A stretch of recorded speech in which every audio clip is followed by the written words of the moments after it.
name is Mark with Camp Lucky. Today we have Scout. He came to us for our 2-week board and train program. As you can see, he's a puppy.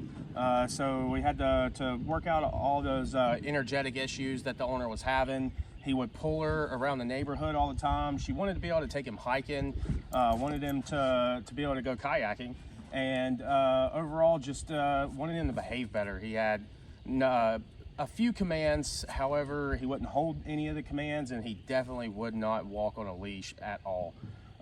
So we had a lot of work with us to work out some of the puppy brain, and then I'm really excited to show you his progress. Thank you.